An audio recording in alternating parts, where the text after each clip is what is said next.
Dr. Martin Luther King Jr., in a 1968 speech where he reflects upon the civil rights movement, states, "In the end, we will remember not the words of our enemies, but the silence of our friends."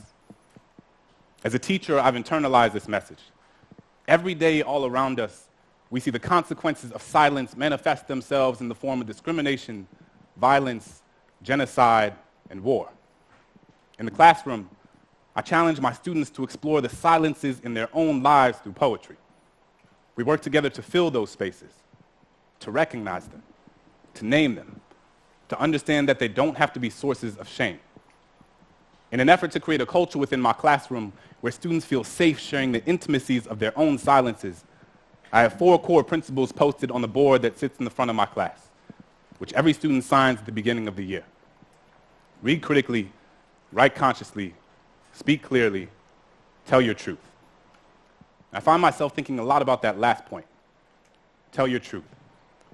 And I realized that if I was going to ask my students to speak up, I was going to have to tell my truth and be honest with them about the times where I failed to do so.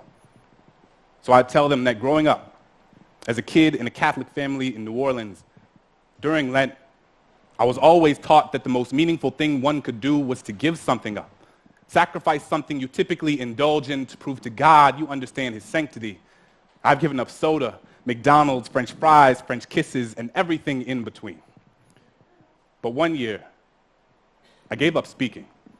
Figured the most valuable thing I could sacrifice was my own voice, but it was like I hadn't realized that I had given that up a long time ago.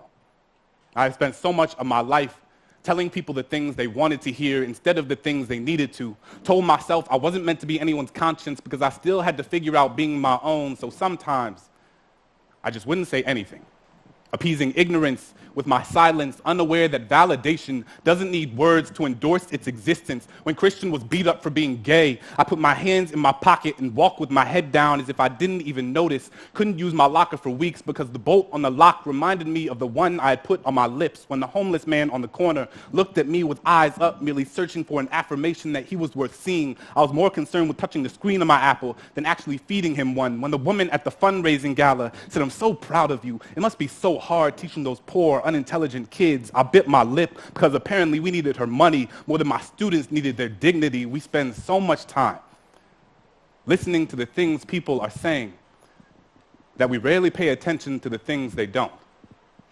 Silence is the residue of fear.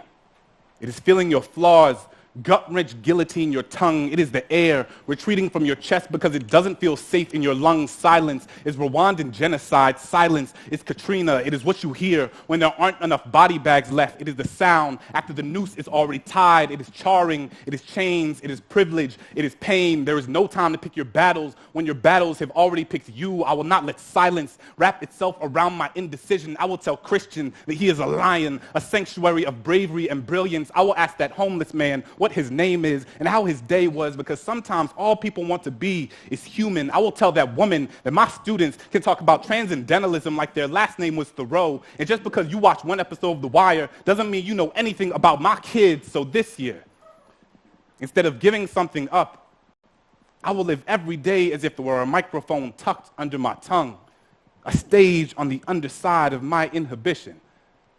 Because who has to have a soapbox when all you've ever needed is your voice? Thank you.